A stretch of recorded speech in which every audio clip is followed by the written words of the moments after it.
So a very warm welcome to all of you to this inaugural event of High Conflict by Conflict CEO Live Series. I am Rohan Singhal, your host. I am an author and a leadership collaboration specialist at Rejoice Learning, and we help leadership teams in collaborating and leading to next level. And I know each one of you had multiple options to spend your time this evening. And thank you for choosing to be on this session. And we are going to give our best to ensure that your time is well utilized.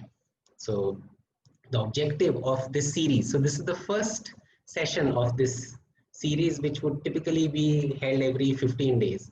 And the objective of this series is to strengthen the leadership and collaboration fabric of the world by bringing out wisdom from experienced leaders to other leaders and inspire leaders to be their authentic best self and collaborate despite conflict and differences. And finally, supporting leaders to root deeper and to connect deeper. And at this time, I want you to think of a forest full of deep-rooted trees with interconnected roots. But when there is a fire, the whole forest gets burnt down. But the fire can't touch the inner soil and roots. And soon new sprouts come up and the entire forest comes back to life. And same way, I think it works for all of us. COVID or any other event may be like that forest fire.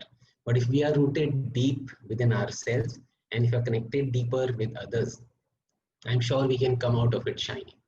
And by this name, High Conflict by Conflict, so this means that instead of avoiding conflict, it is better to welcome it, engage into it authentically and collect the gifts it brings with it and then wave it by. So I had 40 years of experience of avoiding conflict, and then I learned that there's a better way to engage into conflict. So I wrote an entire book on this subject, and it has some very special inputs from all the three guests from today. And I'll share more about the book in the end. So let me invite our guests for the inaugural episode, and I'm going to give their formal introductions, and then we'll ask them their informal introduction. So we first invite Anantha Radhakrishnan. We call him Radha. So Radha is Executive Vice President. Radha, you can unmute your... Yeah, hi. So Radha is Executive Vice President, CEO and MD of...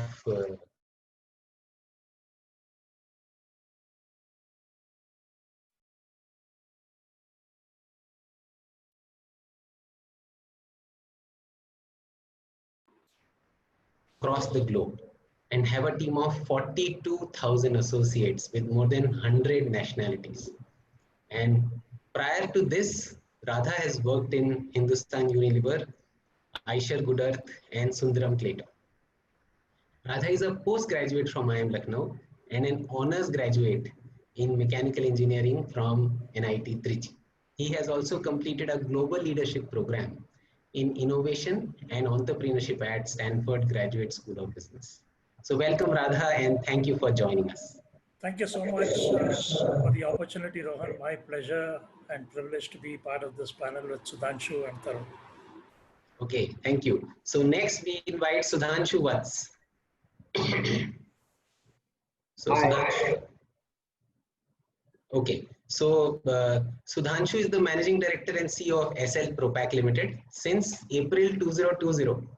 So and Essel Propack is a rupees 3,000 crore company with 5,000 plus team members and 25 state-of-art facilities in 12 countries. It is global leader in specialty packaging. And so Sudhanshu has a career spanning 28 years across FMCG, media sector, with a track record of propelling significant business growth and creating long-term value for all stakeholders of the company. Prior to joining Essel Propack, he spent 8 years as the Group CEO and Managing Director at Viacom 18. Under Sudhanshu's leadership, the group grew from 6 to over 52 channels and opened 3 more lines of business, leading to a 50x growth in top line. Sudhanshu is a Hindustan Unilever veteran, spent 20 years with them. During his tenure, he's shaped many popular household brands. So most notably, Lipton, Vim, Wheel, Surf, Rin, Lifebuoy, and Lux. He has also worked with British Petroleum and led Castrol master brand relaunch. He's a management graduate from IIM Ahmedabad. So thank you, Sudhanshu, for joining us. Thank you. Thanks, Rohan, and I'm delighted to be here with Radha and Tarun, and I'm looking forward to the evening. Thank you. And finally, we have Tarun Chugh. Hi, everybody. Tarun. Yeah, so Tarun is MD and CEO at Bajaj Allianz Life Insurance. He heads a team of more than 10,000 employees. BALIC has an AUM of 60,900 plus crores. Tarun is also an elected member of the Life Insurance Council Executive Committee and non-ex officio member of IIB's Governing Council and nominated member of Board of Governors at IIM Sambalpur. So he has over 26 years of experience in financial services space, including over 14 years experience in Indian life insurance sector. He was earlier MD and CEO of PNB MetLife. He also handled responsibilities in sales, marketing, and distribution at ICICI Prudential Life Insurance. Tarun is an engineer from IIT Delhi and postgraduate in management from IIM Lucknow. So thank you, Tarun, for joining us. Thank you so much. It is going to be a good, fun meeting, I can sense already. Yes, I also have a very different feeling. And so here is the format of this session. So I'm going to ask all of you, the same question. So first set of questions would be person behind the persona. Second is past, present, future. We'll ask you some past, present, future questions. Then life lessons on leadership, conflict, and collaboration. We will then open the floor for audience questions. So this is for the audience. Most of you would be conversant with the Zoom platform, I suppose. But if you see at the bottom, you'll see 3 buttons in the bottom band. And so using the chat button, you can post your comments if you generally want to state anything which other people can see, or the panelists. And using Q&A button, you can ask questions. So you can ask questions now also, but we'll obviously take all the questions in the end. And if you have any question, mention your name and the company name you represent, if you wish to. And to also mention your question is posed to which panelist. You can ask for all, or specifically if it is addressed to a particular leader, then you mention that in your question. Okay. So what I'm going to do is I'm randomly going to ask all the 3 people these questions, and one by one they will answer. And so my first question to all of you would be, how would you like the audience to know you beyond your public persona? Okay, so first let's hear from Sudhanshu, then we'll ask Radha, and then Tarun. Thanks, Rohan. And thank you for inviting me once again, and I'm delighted to be here. And I think thank you to all the participants across the panel. It's a CXO panel, as you said. And also let me take this opportunity, because I'm kicking it off, to thank many of you who were there on 6th of August, and for various reasons, the technology sort of that day failed us. We were trying something new. Rohan was attempting a layer between us, and I think that didn't work out well. But thank you for everything. Rohan, I think it's not an easy question, but let me try and talk about it through 3 or 4 words. And I think that's the way I think it's better for people to remember me. I think let me start first with the word called egalitarian. I think I'm a very, very firm believer in equity, in equality of opportunity. I do understand that, yes, everything cannot be and will not be equal, but it's about equality of opportunity. And that is something which I'm a very firm believer in. And I think progressively the world is opening up, and there is democratization of opportunity, which is great news. I think, the first thing, therefore, is egalitarian. The second word, if I have to talk about, is about, giving. I firmly believe in giving back. We've been very fortunate. I have personally been very fortunate. Many of us on the panel have been very fortunate, having grown up in and having sort of particularly started our professional careers in the liberalized India, post-1991 era. We've benefited a lot from it. And I think I always keep thinking, what is the way we can give back? And I think to me, one of the giving back pieces is around education. I'm a firm believer in education being transformational.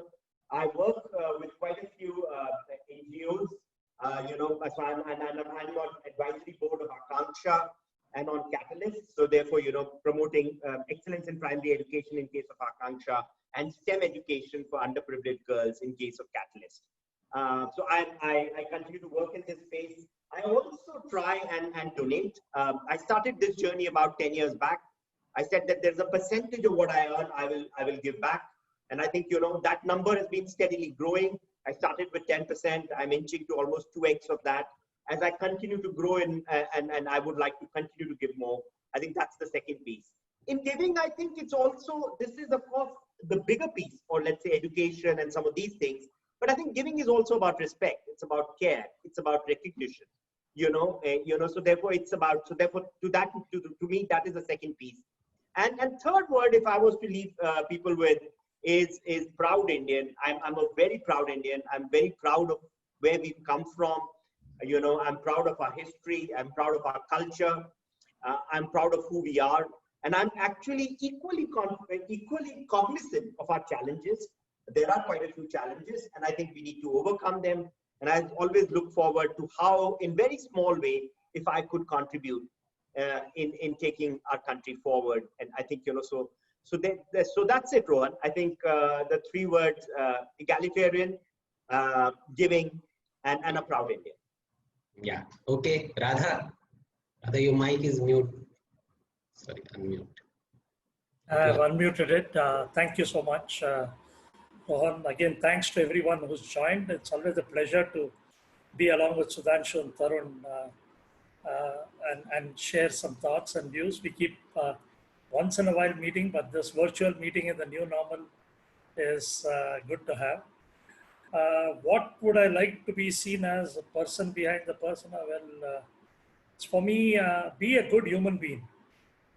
For me, being a good human, being a good leader, somebody who's respected and trusted by people who work with you, who's very responsible. So for me, it's about being a good human, being a good leader, being trusted. I come from a middle class family, so my roots are very middle class values. I joined Infosys 20 years ago. That only got reinforced in the journey. Be honest, be humble, be thankful for all the good things which have happened. As Sudhanshu mentioned, very grateful for the many opportunities we got. There's so many deserving people, and just being part of that, but getting your breaks when we got getting the access to the educational institutions, whether it is the NIT Trichy or the IIM Lucknow, good companies, working with good people, having good friends, being in a good community. All of these I'm very grateful for. In today's environment, good health is again a big blessing. So for me, if I like to have fun, I like to enjoy jointly with the team. So if I put a different googly to this, Anil Kumble was from Karnataka, and I wish I would also like to be known as a good leg spinner. I do bowl good leg spin in my community, and they have great repute for my leg spin. Unfortunately, I didn't focus on that as a career. No googlies, huh? No googlies. Okay, so googlies, rather. That's a good point, Tarun. Yeah. No googlies on this panel or anywhere else, but I like to bowl the googly. It's a good one to do. Okay, so let's hear from Tarun. See, the person behind the persona, I'm actually a very simple thinking person. I try to keep life simple. Like to sleep well in the night. I believe I'm an authentic individual. And I have this positivity bug in me.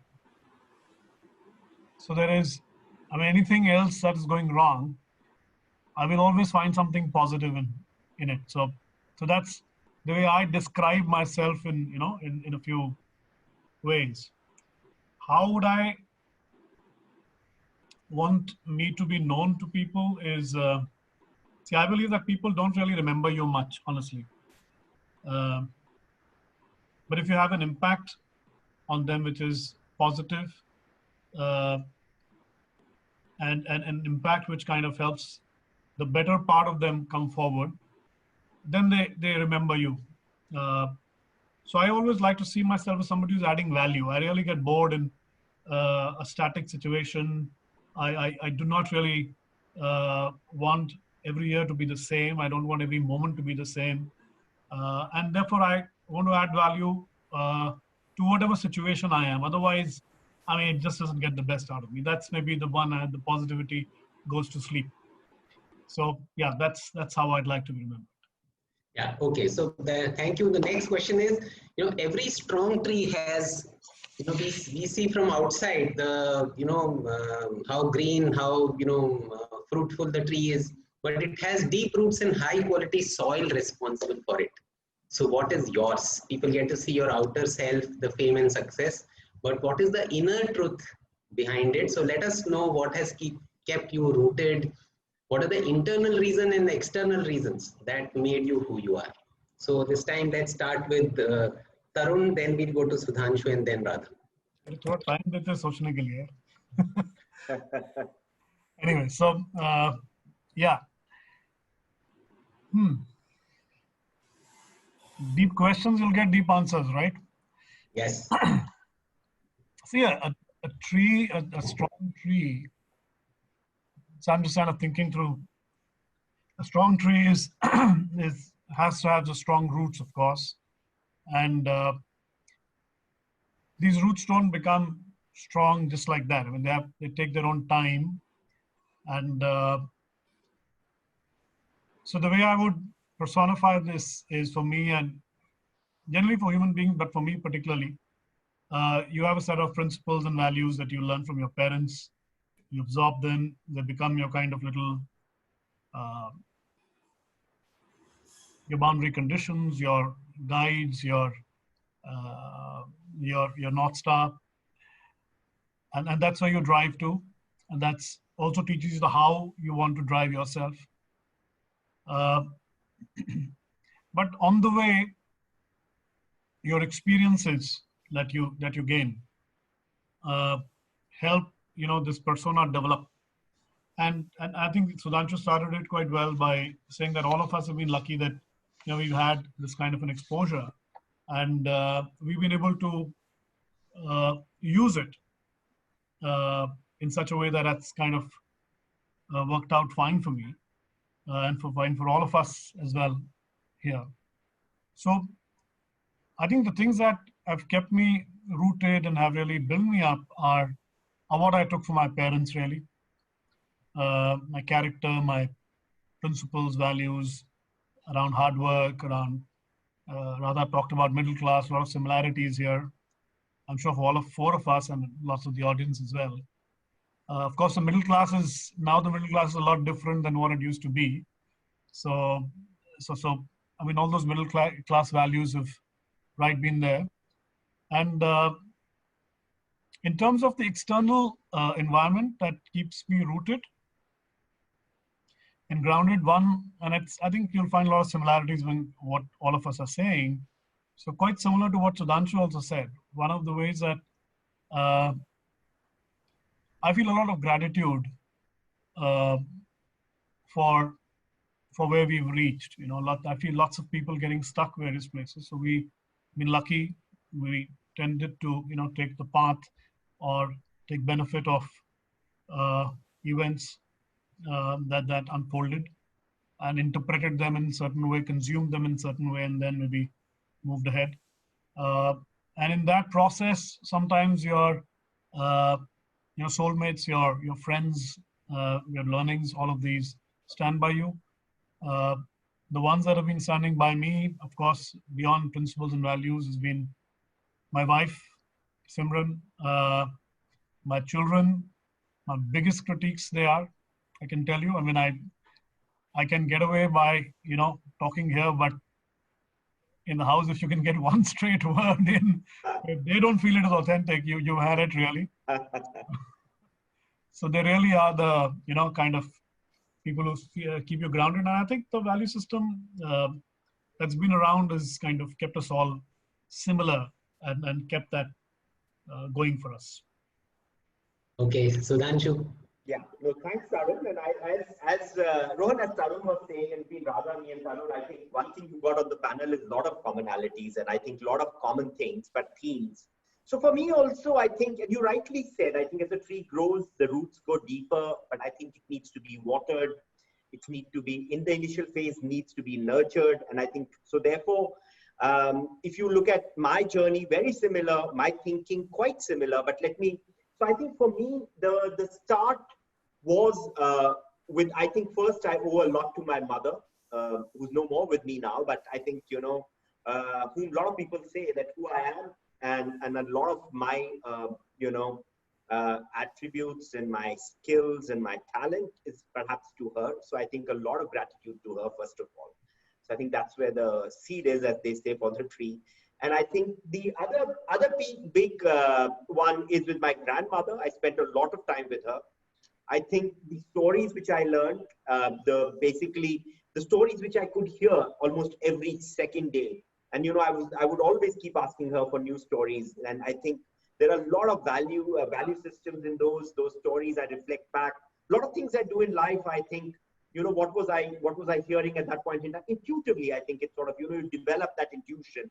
You develop those values and beliefs. I think they come from some of those early years of growing up. I think then there is, I also studied in a boarding school, and then of course engineering and management. And I think so therefore living with people there, learning from so many peers, learning from so many teachers, professors. I think, you know, it would be inappropriate to name one here because there are so many of them. My friends, I think going through those ups and downs, positivity, as Tarun kept saying, I think looking at things positively, learning from them. Future forward is something which I learned from people. I think to continue to sort of, you know, think forward. And I think that's the piece which is sort of shaped me the way I am. So to learn from what has happened and then to continue to think forward, move forward.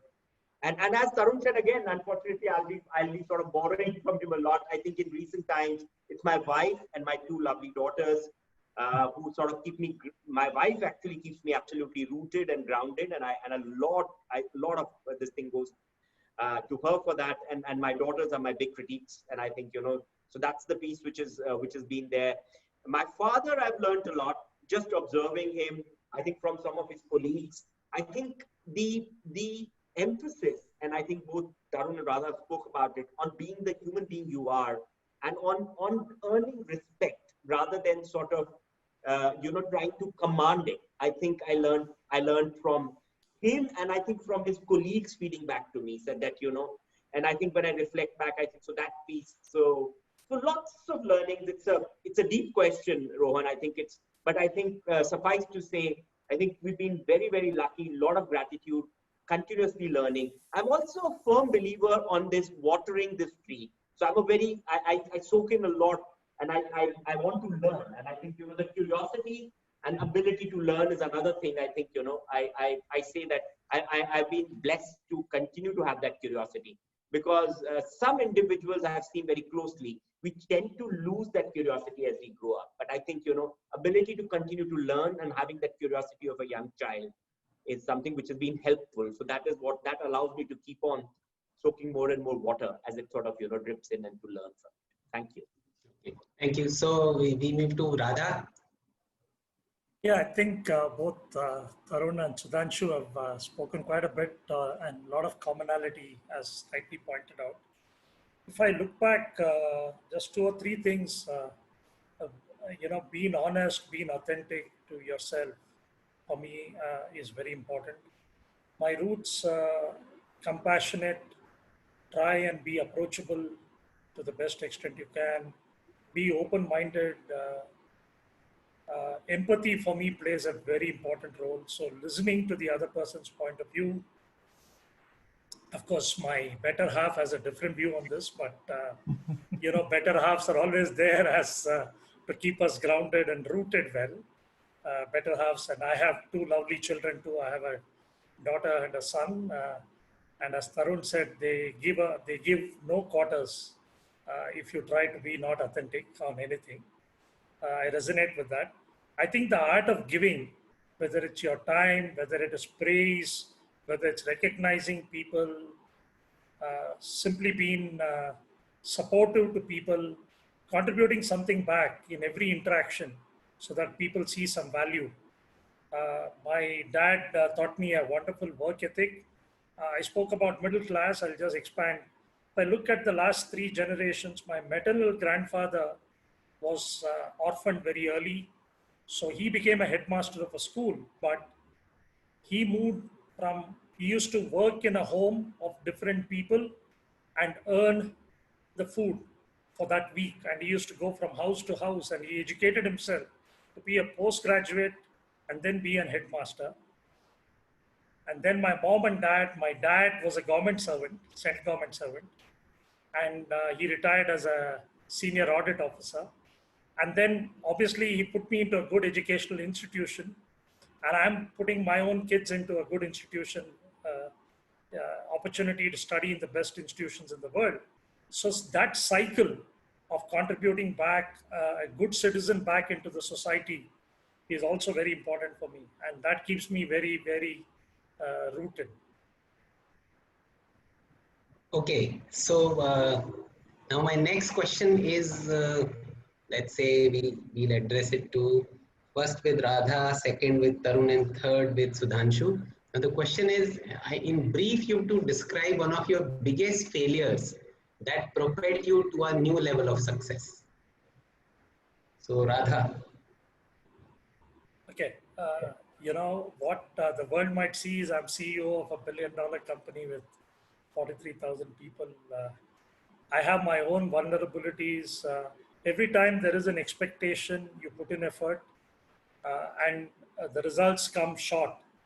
You can consider it a failure. Right from, if I look back 30 years back at my IAM days, I was supposed to be, I always was called Radha Kotler because of being a good Kotler fan and maybe mugging up Kotler and applying it well or whatever. But I was supposed to get a job in Hindustan Lever on day one, pre-placement offer. I had a wonderful summer training and the panel didn't choose me for good reasons, I guess, but deeply disappointing. I had to dust myself. It took me the first day, the second day, this was day 0, and then day 1 and 2, I didn't even apply for another job because I was sulking, wanting to figure out till a prof called me and said, "What's wrong with you? Levers is not the beginning of the end of the world." By the way, I did a lever stint for 8 years subsequently, but I'm just saying that was one failure. There are many failures along the way. There are many, many failures. Even being CEO of Infosys BPM, it is not that I made it in the first attempt. We have an internal job posting. We are a meritocratic company. I did apply. I'm not ashamed to say this publicly, but I did go through a couple of times of the panel, and the third time I was lucky. So all I can tell you is, look, failure is also a state of being. The only thing I have learned from each of this is to reflect back. Yes, it is good to vent and have emotions of disappointment, etc. But then the ability to dust yourself and reflect back on the past and learn 1 or 2 things and then move forward with your full potential. There's no point in putting in half effort after you've failed, because that will not help you succeed in the future as well. So it's that's been one of my learnings. Okay, so we move to Tarun then. So I also tried for Infosys once and I didn't make it. Tarun, we would have been a $100 billion company if you had joined us, yeah. 100 billion market cap, I meant. Like already come kar diya usne. So anyway, so see, I think I'm fascinated by the fact, first of all, that we are talking about failure. And why do I say that is, there was a time when a lot of us, and let me talk about myself, were always, wary of talking about failure. And because whatever failure leaves a scar on you somewhere. And but I'm finding that lately it's happened so often that, I've just found myself talking about my failures a lot more. I don't know why, because of this COVID time or whatever time. It's been just happening. It's just happening. So, but whenever I talk about it, it actually opens a vista for me. It opens me up better, I figure out. So it's really good. I think all of us, you just don't reach anywhere in life without having some failures. In fact, I find funny when, ask people what their weakness is or their failures and they're unwilling to talk about it or unable to talk about it. And that just talks about the scars that possibly they're there and unable to talk about it. So coming back to what one failure out of maybe millions that I've had, including the NFI one I just shared and never shared it with anybody, incidentally, don't tell Mr. Murthy ever. I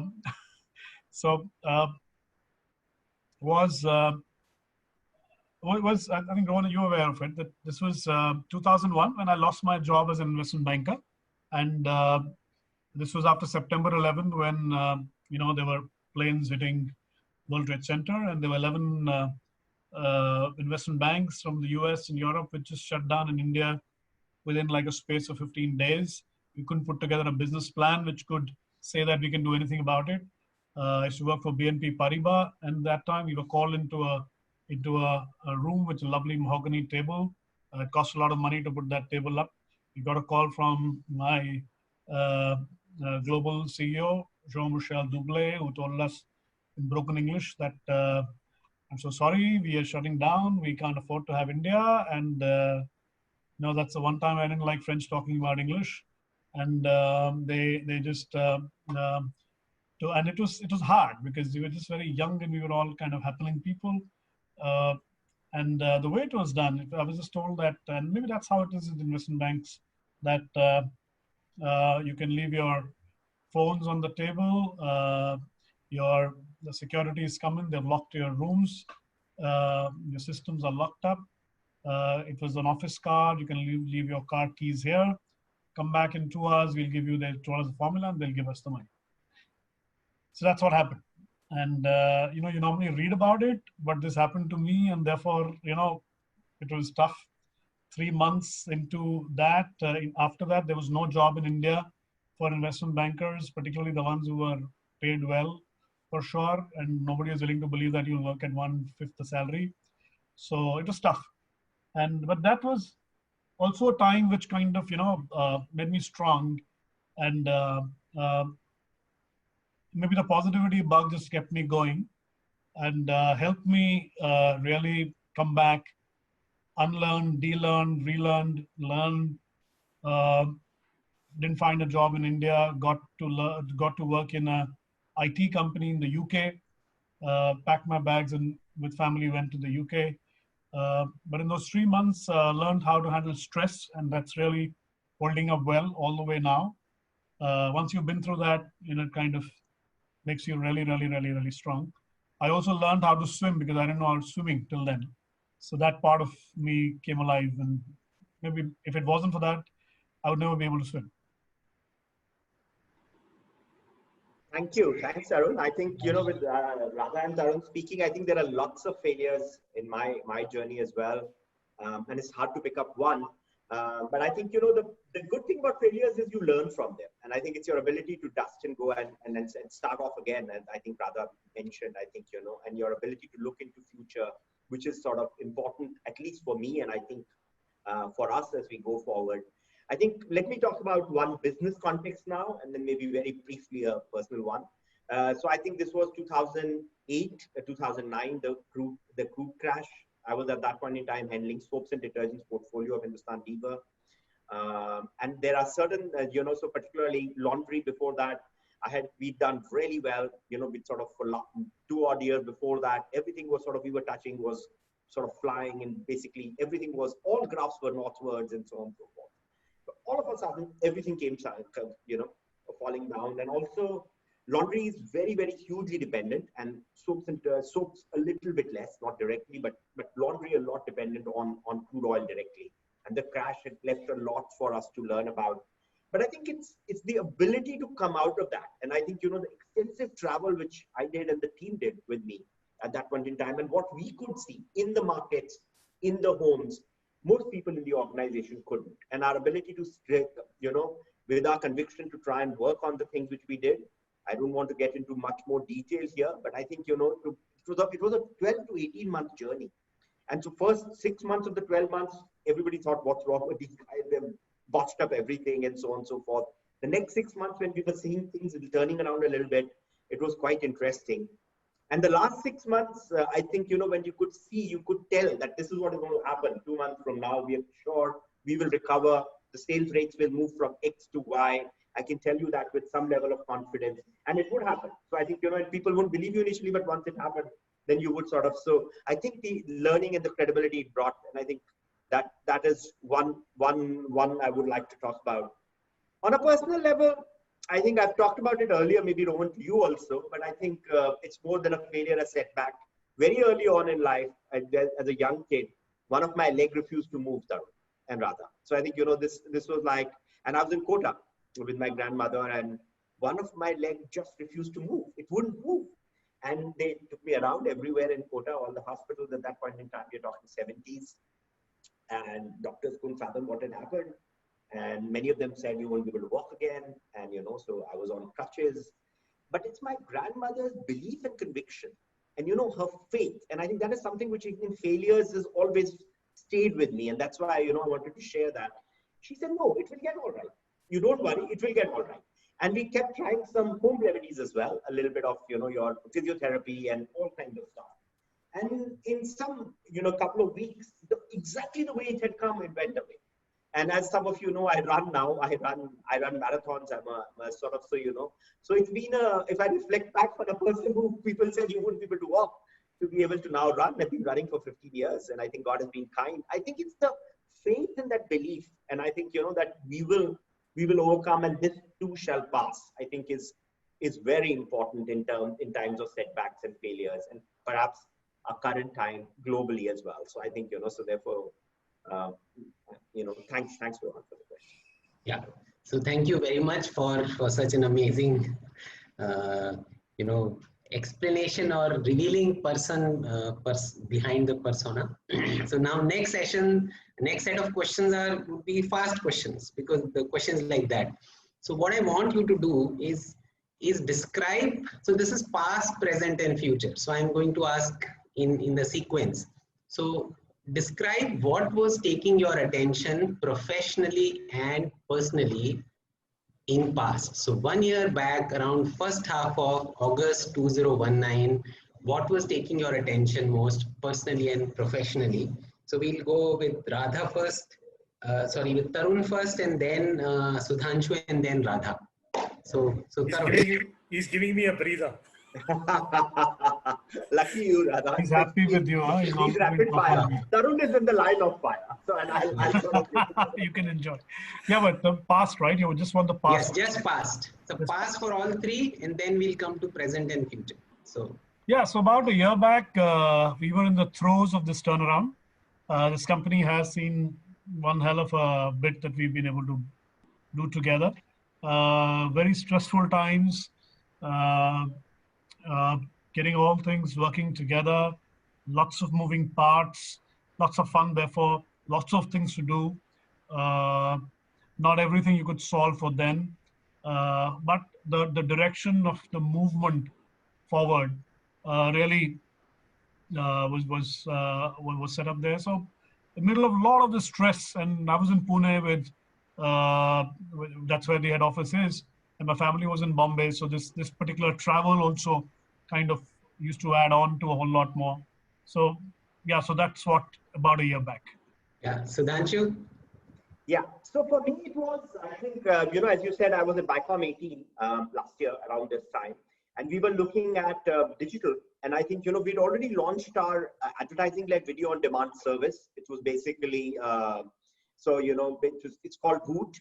So that has been around for a couple of years, around till last year, at around last year this time.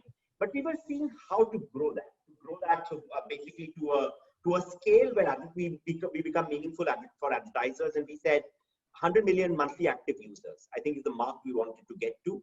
But more importantly, I was also consumed by trying to build a digital portfolio, because I was convinced that the future of content may be more in digital. And therefore, how do you try and reach direct to consumer? So the work which we started doing, which are both products in the market now, launched early this year, Boots and Select, which is like a premium offering on Boot without ads and has more, originals and other things and all that, international content and what have you. And Boot Kids, which is a unique product. It's an integrated app which combines video with books and learning and audio. So I think, both those. So those are the two which were sort of consuming a lot of time working with the team and seeing how to make these happen, learning each day, because you were, especially on the integrated product, I think, where you were planning to do, because there are great products for video, there are good reading products, good audio products, but trying to integrate this for kids and building something called Boot Kids, I think was very interesting and quite normal, in my opinion. I think the way we were partnering with people to try to learn that, so that's what was happening in my life last year. Radha? Yeah, August 2019. I mean, on the personal front, I was happy because my daughter had just completed her graduation and she is going into her doctor. She wanted to be a veterinary doctor. So she got an admission to the University of Edinburgh. So my wife had gone there to set her up. So that was the personal side. On the professional side, it was a great year for us, 2019-20. It was the 18th year of the company. We had a chance of hitting $1 billion of revenue. And we were, by the way, at about 600 million the prior year. So nobody gave us a chance of hitting 400 million growth in a year.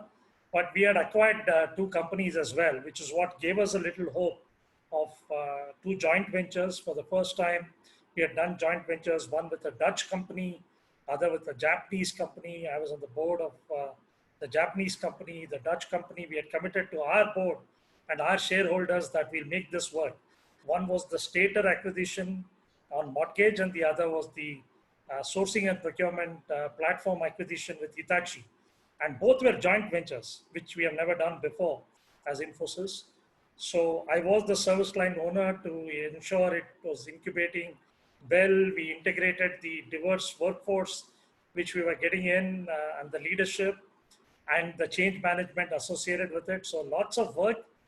Now in hindsight, 2020, as they call, we did hit $1 billion and everything did go well. But, at that time, as they say, a lot was going on within the egg, but the chicken hadn't come out, the $1 billion chicken. So we were really working within that shell. Heads down. Yeah, thank you. So, so in the same order we'll follow. In present, what is taking your attention now, this week? So let's say first half of August and now. So I'll start off again. I guess we go in that order. So see, we are already through with the COVID piece to try to get the mindset in place and how to tackle it and move on. That bit is done.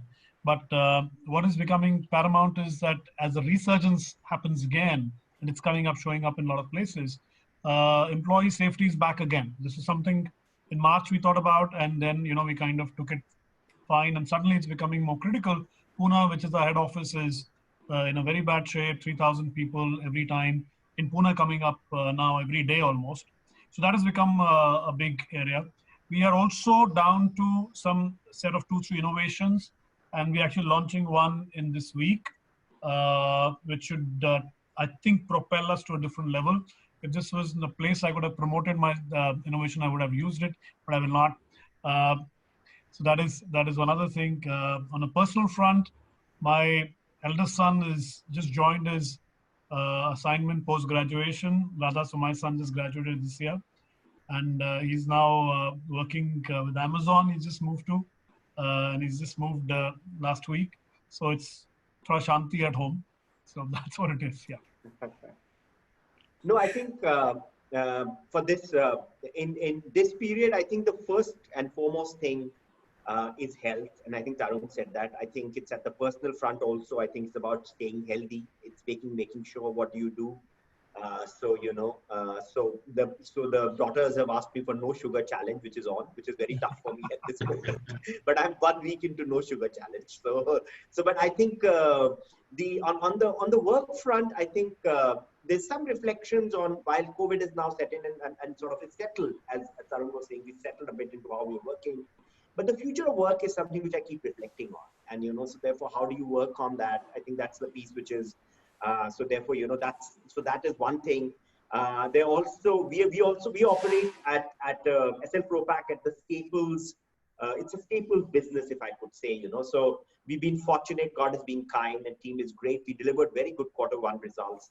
So there is a lot of other thing which is happening. There are a lot of queries which are coming, how we can further consolidate. So those are the things which are occupying me at the moment. So there are always queries and seeing how to sort of, are there possibilities of growing bigger by inorganic route as well and growing. And I think, how do you make the most of this period?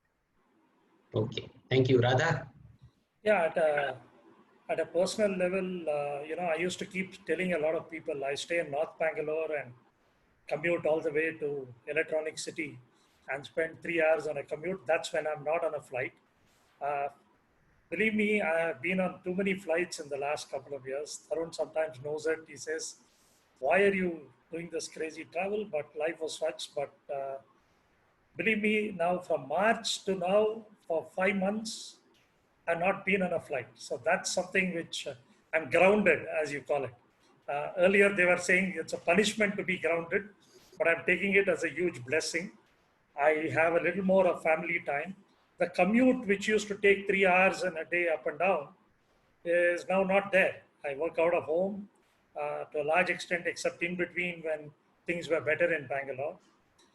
On the professional front, I think having a global workforce, 43,000 of them across the globe, different centers, different countries, just decentralizing and feeling comfortable that you have empowered your local leaders in all these countries to take the right call in terms of welfare of their employees and welfare of clients is been quite something. Normally you tend to centralize because you feel you should get a good grip of things.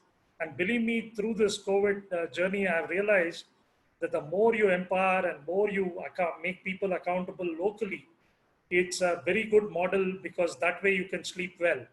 And like Tarun said, I also like to sleep well. And Mr. Murthy used to keep telling us, softest pillow should be your conscience and you should sleep well. So I've been doing that thanks to my team and the global leaders who've been working on multiple dimensions of keeping track of local regulation, local health of employees, and local client needs. Okay, thank you. So the third set of questions is for future. So now, what would you like taking your attention 1 year from now? When you visualize, what would you like to be really doing in first week of August 2021? But apologies, guys. I've been having some nashta by myself. It's my nashta time. No, 100 people. Apologies to all of you. You can treat us, Tarun. I can virtually do anything you want. You tell me. Not virtually, really later. So maybe 1st of August, I'll be actually in person, hopefully, with Radha and me solving our big problem that we are solving together. Anyway, so I think by next year, hopefully, vaccine would be found by this time.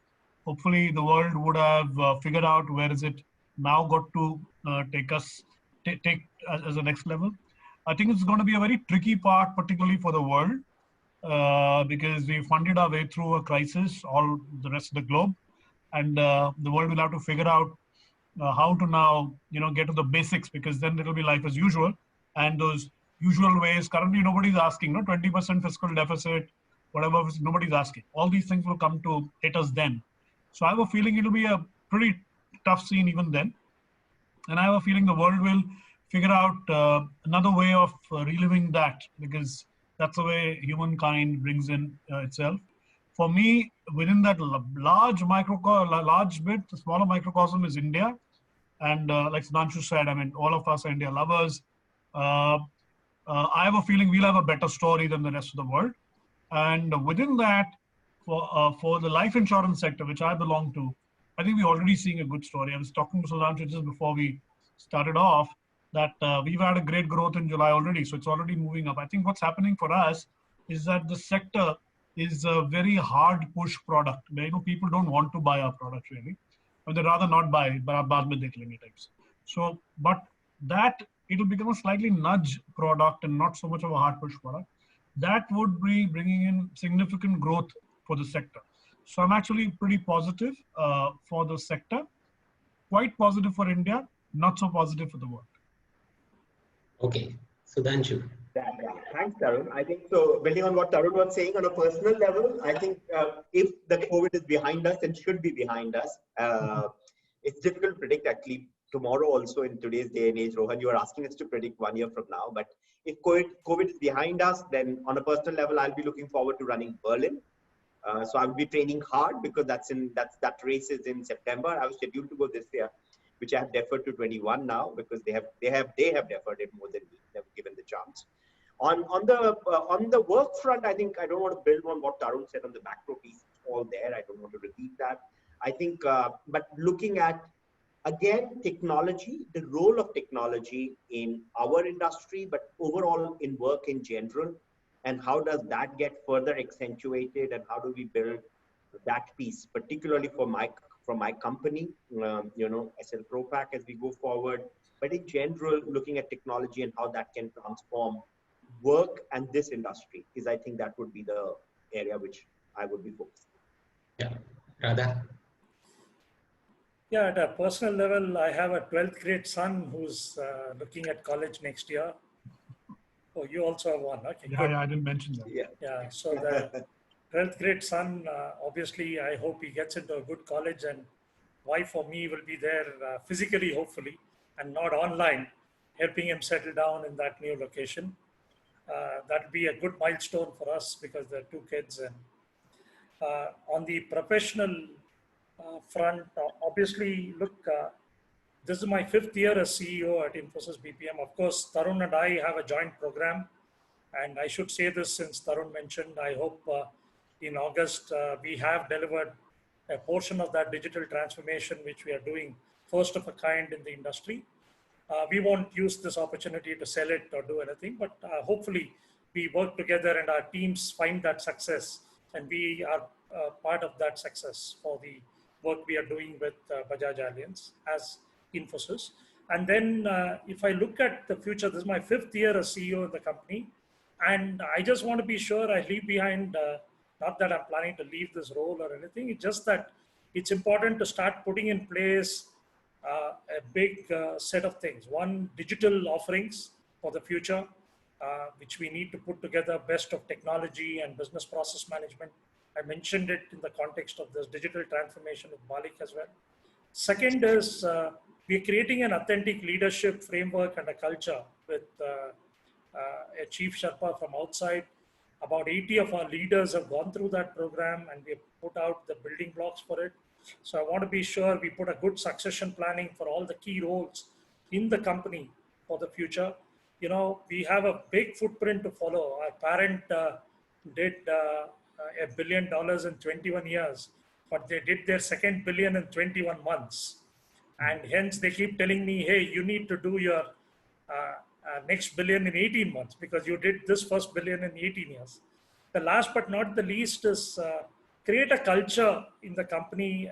We've got a great culture, just refine it to be a lot more relevant, a lot more responsible for our clients, very responsible for our employees, so that diverse, inclusive culture is embraced, because I see us become fastly very big, globally much more, 90 different nationalities across the globe coming in, with more and more employees from outside India as well, for locals. So bringing those cultures and amalgamating it and using the best of everything is something which I'm putting together as part of this authentic leadership framework.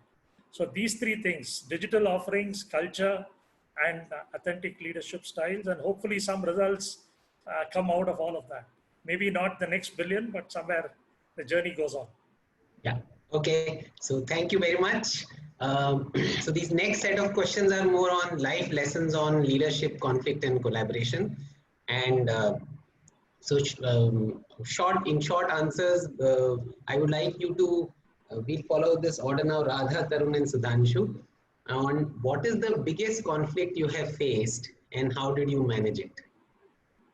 See, I'm sure, in this one, me starting off is easier. I'm sure Tarun and Sudhanshu will have their own story. See, as a CEO of the company, there are 4 different stakeholders with whom I keep grappling. One is the employee who wants more. Obviously, we need to put more money in their hands, give them more training, invest for their future. The shareholder obviously wants this company to become the blue chip company it was, and bellwether as they call it in the IT enabled services. And then we have this conflict of clients obviously wanting more because it's a tough world out there. They want cash flows, they want to contain costs, they want things to happen faster. And of course, society, we need to be responsible. Operating globally, I don't want my name or the company's name on a headline saying that we messed up something and took a shortcut or missed out on something because honestly, we had a gap. So how do I get that balance? And there is a conflict, but finding that balance between these 4 keeps me awake on some days simply because there is a balance between doing the right thing for each of these stakeholders and finding a common position. And sometimes it is tough, but many times it's easy. So far, I've managed that conflict well. At a functional level, there is always conflict. As CEO, you see those conflicts between functions because of different roles, and you try and balance it in a way where the scorecards of people are put in a way where they can collaborate and work. We are an extremely collaborative culture. I want to end by saying, look, we used to have this saying at Infosys, and we practice it even today. If there are 2 people who agree with each other all the time, we just need 1 person. We don't need 2 of them. And if you have 2 people who keep fighting with each other all the time, then we don't need both of them. Both of them.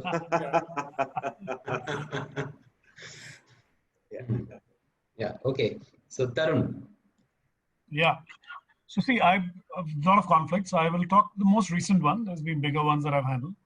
But I think the one that the most recent one has been, and Ron, you've been partner with me on that, is when in the turnaround of this company, I put together a very strong team, very strong headed team, functional heads who are possibly the best in the entire country. Good thing is that they were willing to join, and because I required a fast turnaround, and the brand was really up here and the company was down here, so we really had to bridge this gap, and it was a moth of 18 years that is collecting, and that we had to really make this happen. The strong-headed people, getting them to collaborate wasn't easy. So Ron's smiling because he's seen how it has been, and he's tried umpteen number of times. I don't know how many of them are, if there are any of them. Hopefully, I'm sure they won't be listening to this. So, they're all working hard, Tarun. Oh yeah, to make a point, yes. So to get them to work together, I think was a significant conflict, and to get them to collaborate. How I did it, of course, I took help, expert help. And at the same time, I must say that being transparent, keeping the communication lines flowing, at the very same time, not letting I was this penchant for quality and plurality. And I believe if you don't have plurality of thought, you're not going to get the best. You don't want yes men. You don't hire good people to be yes men. So this plurality and this conflict will therefore continue. But how to be able to pipe it into a, kind of a respect for each other domain and still get this through. I think that's the one that I've still kind of struggled with, but I think it's a lot better place now. We've handled the big ones already there. Yeah. Okay. Sudhanshu. Yeah, thanks, Tarun. I think what I will talk about is relatively recent, but a big conflict which I talked to, and I think, some people in the audience will remember the film Padmavat. So that was a film done by Viacom 18 Motion Pictures, which is our studio. And it went into a big conflict. So I think, that some of the drama was seen on national television. So I think, so there were of course interest groups and people who believed in certain things in certain parts of the country, in Rajasthan, and they didn't want the film to come out. There were multiple stakeholders. There was government. There, of course, the people basically are exhibitors, people where you go and see, therefore, government, local government from the point of view of law and order, Supreme Court, Central Board of Film Certifications, all that. I think in all of that, I think, and once again, building from what Tarun was just saying and Radha was also, I think we basically continue to stay true to the belief and values. One first most important thing, true north, as they say, and I'm very, very happy for the team and for myself that we did not deviate. In cricketing parlance, we played with a straight bat, and absolutely with a straight bat, and I think I'm very proud of that. I think, and I think as Rohan, as Tarun was saying, I think key ingredients in resolving a conflict is communication. So I think that's one very big one. And the second one is about then empowering people, trusting people, and also working together as a team. So I think, as we work, I think both internally in the organization and, the equivalent of a war room, every day responding, coming together and not seeing what went wrong, but seeing what do we want to do next and what is the move we made. And also working together as a team with external stakeholders. And I think many of them came forward and it was very, very helpful. Eventually, the film saw the light of the day, I think, in most parts of the country and was very well received because it was the most expensive film from a production point of view, at least till then. Hindi film made till then. I think so. Therefore, it was an expensive project. It was a lot was riding on it, and I think we had to take all the stakeholders together. Of course, the director, the actors, they also had their own set of this thing. So trying to take everyone together, a classic piece in managing conflict. And I think, so that is the one recent part to check. Yeah. Okay. So thank you very much. So I think you covered part of this question in your answers. But if I want to ask each one of you one single top tip that you would like to give other leaders on enabling collaboration in your teams. So I go with Sudhanshu, and then Radha, and then Tarun. So top tip, just one tip. On enabling corporate trust. Trust, I think the single most important ingredient for collaboration is trust. Okay. So yeah, Radha. Just to go on the T theme, I've finished my T also. Transparency. Your ability to create transparency on goals, to ensure each of them see what the goals are of the other. And hence with trust bring it together. Now Tarun, of course, is the third T. Okay. You're on mode, I can tell you. I think the big ones have been taken away. So let me just put one there, which is authentically calling out the elephant in the room. That is my favorite one. But you don't put it in one phrase, do you? I thought it's... Okay. So, yeah. So this final question before we open it to Q&A from the team. See, we all know that leaders are continuous learners. So they keep evolving themselves. They keep working on themselves.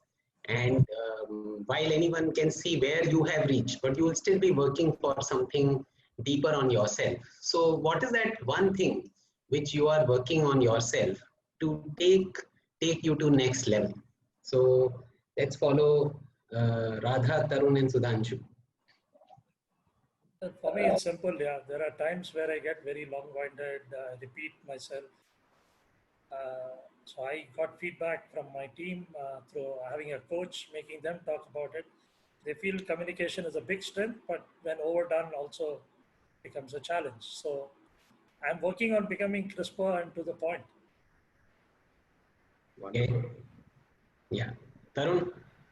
I'll talk of two, one functional and one more personal. The functional one is more around design thinking. I mean, I really love this subject and I'm trying to get to that really. Creative thinking is something that's really enamored me and this is going to be useful. So that is one.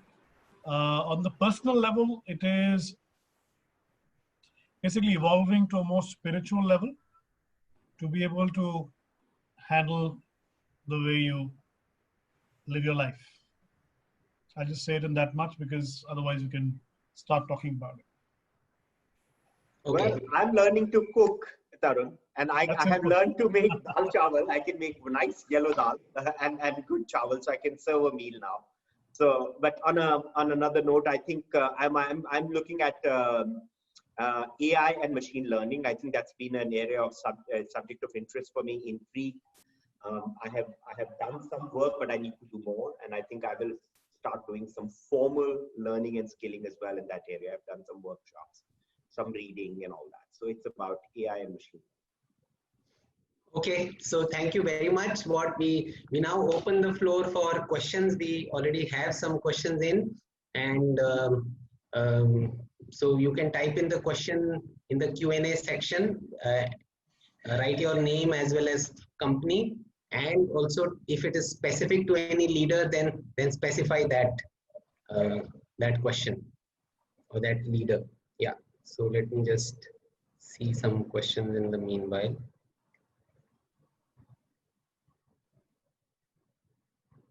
Okay, so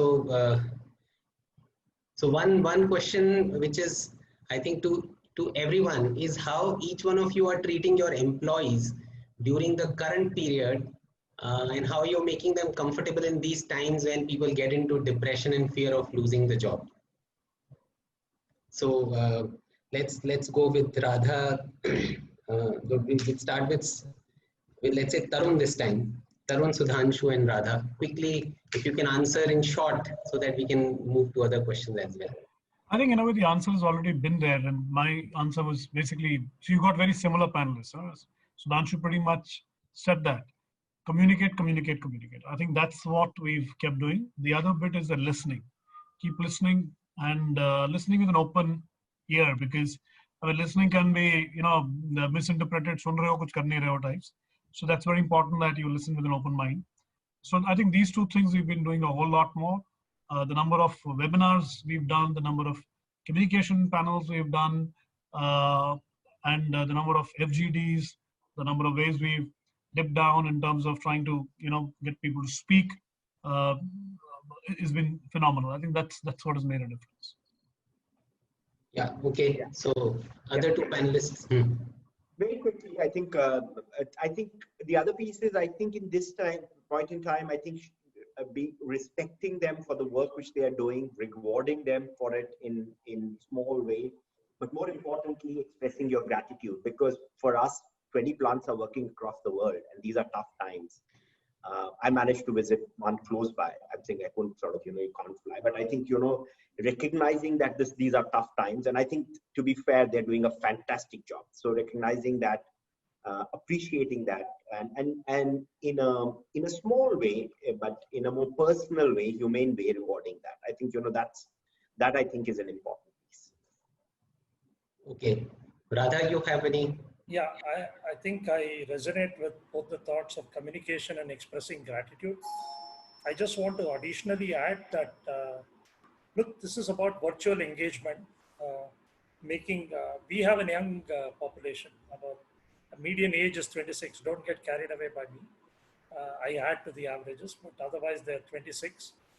And this average median age helps them become very socially savvy people, young people across the globe. Connecting with them virtually through every channel, formal, informal, for communication, making them feel good. We've established a lot of helplines where people can talk and express, and we sift out what is relevant from that for us to course correct from a policy or from a structures, from changes to be made in the environment. 98% of the people are enabled. We've not had a reason to lay off anyone, thankfully, unlike the airline or the hotel industry, which obviously had disruption in the true sense of the word. So thankful for that, thankful to our employees. Accolades from customers also keep employees very charged and motivated. Okay, so next question is from Chirantan. He's asking, what are the biggest fears you have about yourself or your own abilities when it comes to conflict management, and how much do you depend on yourself and how much on others to resolve it? So who would like to answer? Any of you? I mean, We touched upon it. Sorry, rather go ahead. No, go ahead, please. No, please go ahead. No, I think for me, the challenge sometimes is, am I being a little too soft during the conflict phase, whereby it's delaying things coming together. That's my fear. But I'm quite confident in most situations, given the last 30 years of experience across different industries and situations, bringing very competent people together on a rational and emotional basis through a common goal, through transparency, through scorecards, through making them see each other's point of view with empathy, have all worked for me. So I just want to be sure. Sorry, my dog seems to have decided this conversation is fascinating. So he's here. Sudhanshu, you have any perspective? No, I think very quickly, we've talked about it a lot, Rohan, but I think just see what happens in a conflict is, I think the basic human response is the reptilian response, which is either fight or flight. I think those are the two basic responses. Now, I think as a leader, first of all, being aware of what is your natural response. Two, then surrounding yourself with people who bring in diversity and plurality. I think Tarun spoke about it. So I think therefore being able to look at conflict from different angles and looking at responses also from these two broad dimensions. And I think then evaluating them is very important. Let me also give it a shot. It's a very deep question, actually. So the way I would see it is, I'm a quick thinker and a quick decider. So known to take quick calls and quick moves. So therefore that's my worry. Am I being? So every leader, whoever asks a question, goes through, based on their style, the set of issues that possibly can occur with that style. And so if my style is to go fast, my problem, am I going too fast? Am I taking a call too early? Am I listening enough? And the other is, sometimes you want to take the decision yourself. That if you have a strong team, and I think Sudhanshu talked about it, are you empowering them enough to resolve it themselves? I mean, why should you resolve all the conflict? Yeah. Okay. So this next question is from Alok Gupta, and he says that this is based on the next generation. All the panelists were inspired and guided by their parents in life, as we were dependent on them those days of non-social media era for guidance. But in contrast, the present generation, our children or millennials, are independent, impatient, and having their self-ideologies and a junoon of their own. So how do you maintain balance between these two generations, our and the next generation, at work and at home? So let's see. Sudhanshu, you want to give a go? Then Tarun and then Radha. So I think it's a very good question. I think, Alok, very good question. And I think it's I call, basically as our generation, I think we are a very lucky generation. Some of us sitting here, at the same time, we are also a sandwich generation. So in growing up years, we worked harder than our bosses, and now we are working much more than our subordinates, because they are the younger generation. But at the same time, with the children as well, I think, see, my point on coming to a very specific point in children, I think, I somehow believe that it is not entirely correct that they do not value guidance or don't want to have an interaction. I think the substance is the same. The style perhaps needs to be modified. So how you go about it has changed. And therefore the conversations, I would not have conversations with my parents the way my kids have with me. But are those conversations meaningful? Are they listening to you, and are they building their own points of view from there? I think the answer is yes. Do the kids till date, and I think maybe in future as well, continue to see their parents, watch their parents, and observe their parents? And I think it's about walking the talk. And if you are able to do that, they perhaps, so the authenticity factor, we talked a lot about authenticity here. Are you authentic? Are you walking the talk? And I think that is important. But the way we go about it is totally changed. I think that is absolutely correct. I think, we cannot do the way it was for our parents. They will ask all questions. It is a very open time. I think, they have a lot more data and information, some correct, some not so correct, but fed from different sources. And I think therefore the discussions are at a very different level. Okay. Yeah. Thank you. Quick take, Tarun, if you. Yeah. It's systemically quite similar to what Sudhanshu is saying. But let me just say that one thing is talking like a panelist and giving you gyan. The other is every day yourself adhering to it? That may be a little different. So it's a very good question. See, I think the relationship, while I know what you're saying, that two different generations, we've seen what we've seen with our parents. We've been, we believe we are okay, and therefore we want to see our children to be okay. But we feel our children are too different from what we are today, what we were today with our parents. But I can bet you our parents are very different from us then itself. Maybe we couldn't even really figure out how different were they. So I think we got to have empathy with our children, because they're in this, and kind of hinted by Sudhanshu, they have this information overload, lots of distractions here and there, too many things to do, too many things to occupy the mind. They're fighting too many battles now, COVID. I mean, I don't think we were lucky. We never went through COVID when we were coming up, right? So there's just so much happening in their world. But I think just have the faith. Again, the same word was used by Sudhanshu earlier. Just have the faith that they will, as long as you're doing the right thing as a parent and you're doing the authentic things as parents, like we watched our parents and not necessarily listen to them. You watch, you don't necessarily listen. So I think then that they keep watching and they're seeing how you react, whether you are paying respect to your elders, whether you being respectful to others. Those are things that they will see. But like I said, gyan dena acha hai, easy hai. I mean, for us to do it daily is a different one altogether. Yeah. Okay. So instead of now going to Radha, what I'm going to do is just pick a question and pick one of you to answer it. Okay. Because I just want to add a point on this, because as I said, the workforce I deal with are all young. So yes. when I go at home, I have 2 kids who are young. When I go to work also, I have a bunch of youngsters.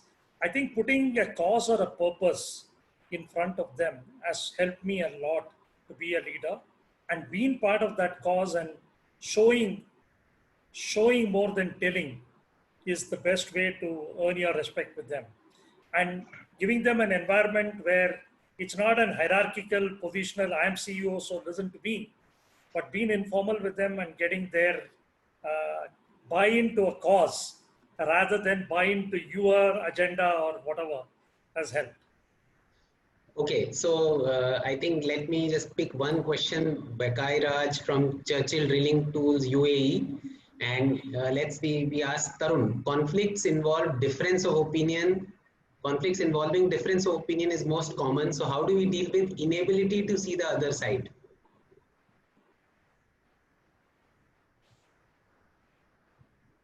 I think first of all, accepting the fact that there is another side. And honestly, it's a very good question again. It's not that your first reaction to whatever you see is going to be right. Usually it's going to be wrong. Because there's an emotional self and there's a rational self. In this, the rational self has to come up. Usually the emotional response will not be the right one. How I deal with it, I sleep over it. While I decide fast, I told you, but whenever I see a conflict, I try to sleep over it. I've realized that the moment I try to solve quickly a conflict or try to, you do not land up seeing the other side. So sleep over it, think over it, and it comes to you and you can see the other side.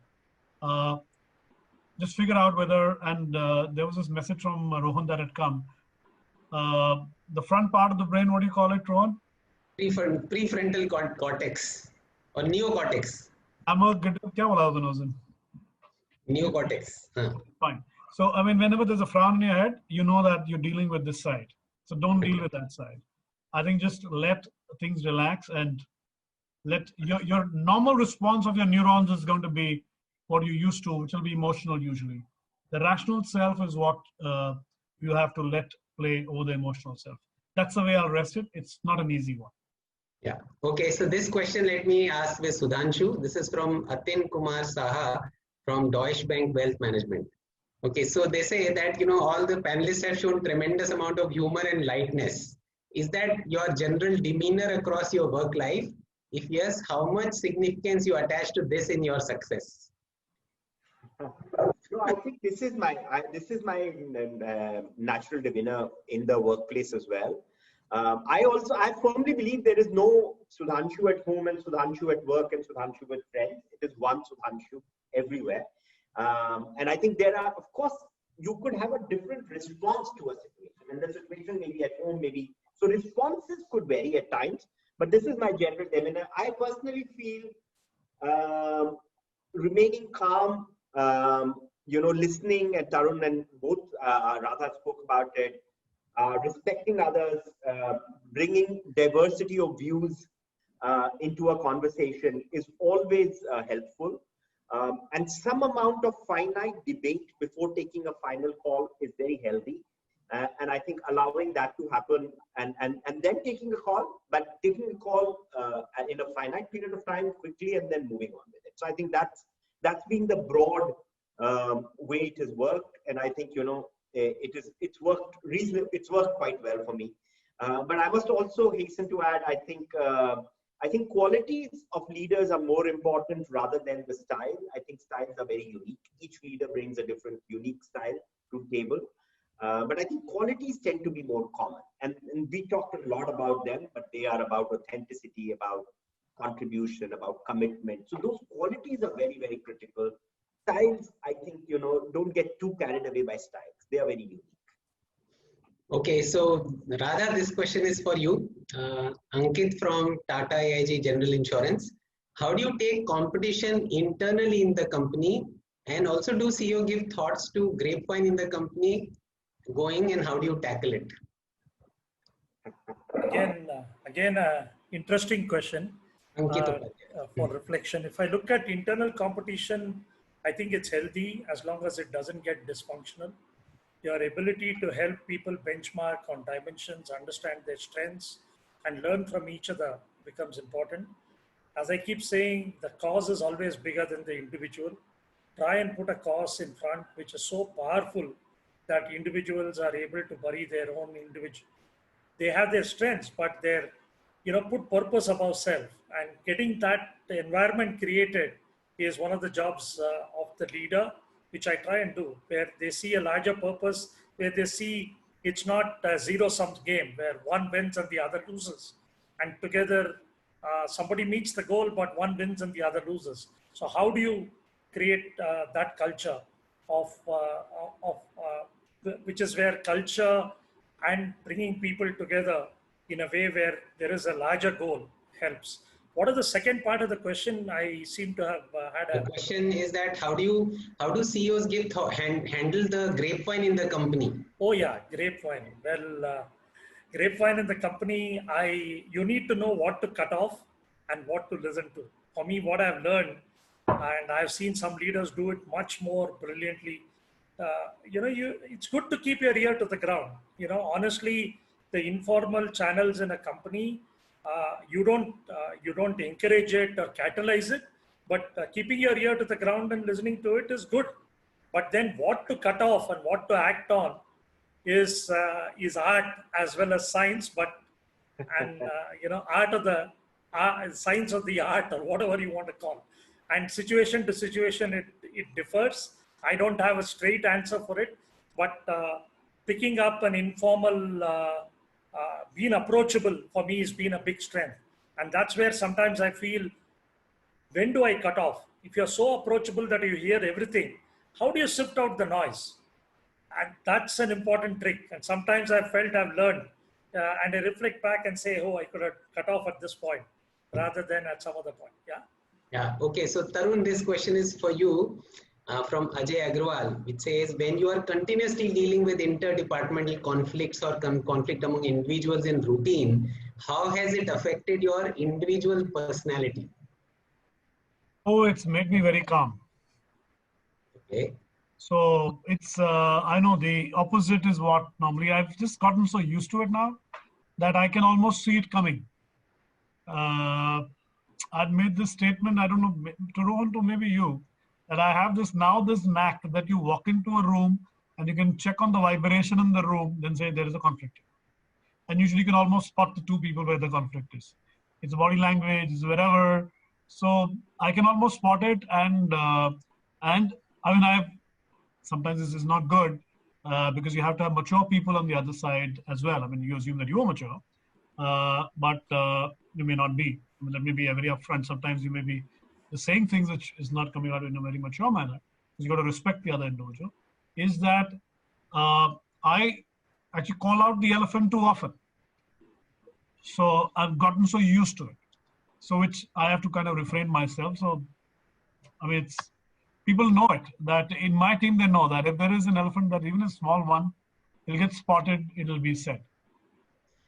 Okay, so I think we may not be able to take more questions now, and we finished our time really now. So thank you, Radha, Sudhanshu, and Tarun, for letting us in your life.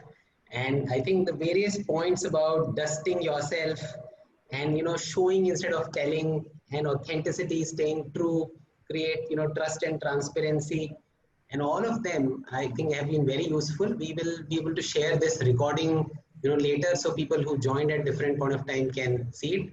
And in the beginning, I had mentioned about a book called High Conflict by Conflict. So that I have written, and it is scheduled to be launched in November 2020. So it has practical framework of turning any conflict into collaboration, and a whole lot of concept which these three leaders mentioned and expressed are put in a framework there, which framework will help you create collaborative, authentic teams, such that they channelize their energy toward top performance. This book features 21 leaders' interviews as well on how to transform unresolved conflicts into collaborative relationship. And those leaders include Radha, Tarun, and Sudhanshu as well. So special thanks to the team which made this session happen. Cab Edge Ventures, Rajesh, Prapti, Mithila, Anushka, Taranveer, and Lisa. Paytm Insider, Shreyas, Varun, Pratik, and Priyanka, and Ruchi from Rejoice. And all of you in the audience for your presence and blessings. So thank you, Sudhanshu, Tarun, and Radha once again. And a goodbye, and we'll see you in the next episode. And we'll keep you, all of you, informed. And thank you very much. So we'll be switching off the session now. And my apologies to some people whose questions we could not cover due to lack of time. Thank you very much. And I'm very happy of having started this series. It is just a beginning. Picture abhi puri baki hai mere dost. So good, yeah, Rohan, all the best. Wonderful to connect up with Sudhanshu and Tarun. Yeah, great to know three other leaders better. Yeah. Same here. Thank you. Great questions, questions, by the way. And thank you. Wonderful evening, and thank you, Rohan. Thank you, Tarun and Radha. And I think when we get physical time, probably we'll get some of you together physically somewhere in Bombay or some other place whenever it works out. Let's see. Absolutely. Yeah. That'll be great. Thank you. Thank you, guys. Thank you.